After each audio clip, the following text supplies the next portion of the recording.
Have you ever come across estoy feliz y soy feliz and wonder what's the deal with these two verbs? Don't worry, you're not alone.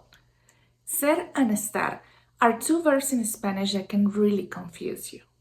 That's why today we're breaking down the differences between ser and estar and how people use them. I will give you a lot of examples to make it super clear. Si no me conoces, mucho gusto. Soy Dania y soy embajadora de marca de Spanish55. Si no es tu primera vez aquí, qué alegría que estés de vuelta.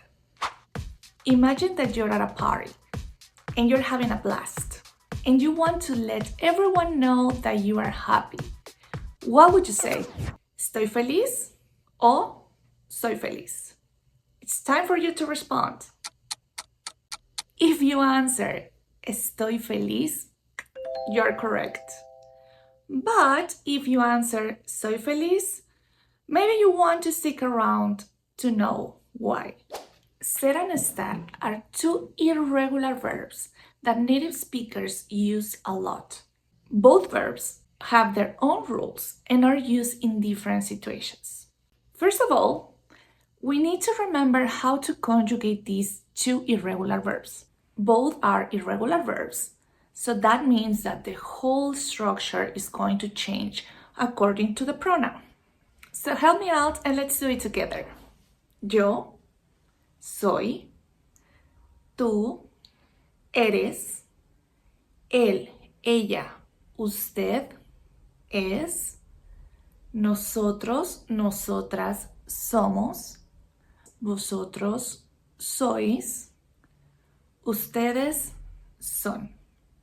In Spanish, we use the verb ser to express permanent characteristics of people, things, or animals. Here is an explanation of how ser is used for descriptions. Número 1. Identidad. Identity. Just who you are. For example, yo soy Dania. I am Dania. Número 2. Nacionalidad. Your nationality. Yo soy americano. I am American. Número 3. Religión. Soy católico. I am Catholic. And that's it. That's a description of a person. But what about if you want to tell others about your profession? Yes, we're going to use the verb ser too. For example, yo soy Dania y soy profesora de español. I am Dania and I am a Spanish teacher. The next use is going to be for physical description and personality traits. You can also use the verb ser when you're talking about someone's personality or the way they look. For example, él es Miguel y es alto. He's Miguel and he's tall. Ella es Lucía y es rubia. She's Lucía and she's blonde. Mi maestra es genial. My teacher is awesome. And what about like a relationship or like a personal belonging? Yes, the verb ser is used too. For example, ella es mi hermana. She is my sister. Este es mi carro. This is my car. Ellos son mis primos y son de Colombia. They are my cousins and they are from Colombia.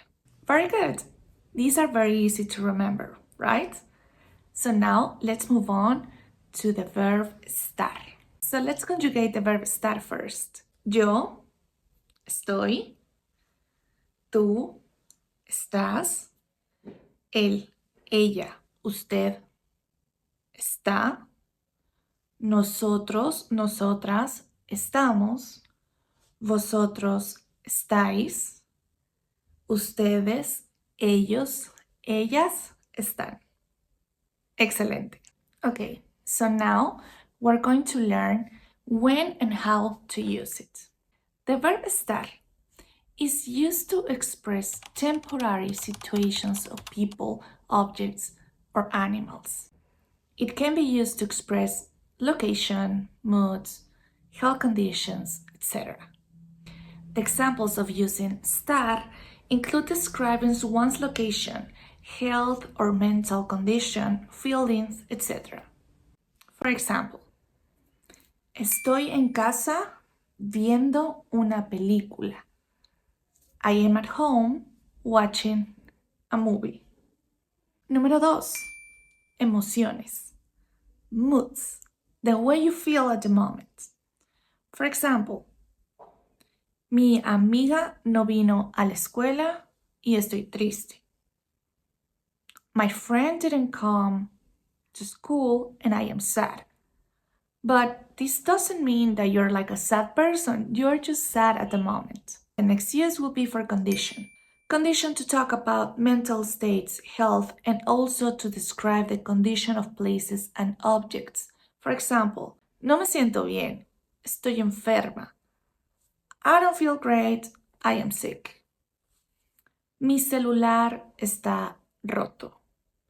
My cell phone is broken. I know these are some rules that you need to remember, but the more you practice, the better you will get at Spanish. And anytime you have questions or you want extra practice, you can go to our website at Spanish55.com and get a free trial lesson. So now you know this information, let's wrap up everything we watched in this video. So the verb ser is used for, number 1, descripciones, descriptions. Number 2, profesiones, professions. Number 3, características de apariencia y personalidad. Physical descriptions and personality traits. Number 4, pertenencia de un objeto o una relación familiar. Personal belongings or relationships. Ahora vamos con el verbo estar. The verb estar is used for, number 1, ubicación, location. Number 2, emociones, emotions or moods. Number 3, condición de personas o cosas, condition of people and things. Lo lograste! You have learned how to use the verbs ser and estar.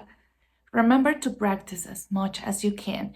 And if you have questions, write them below so I can read them and subscribe to our channel.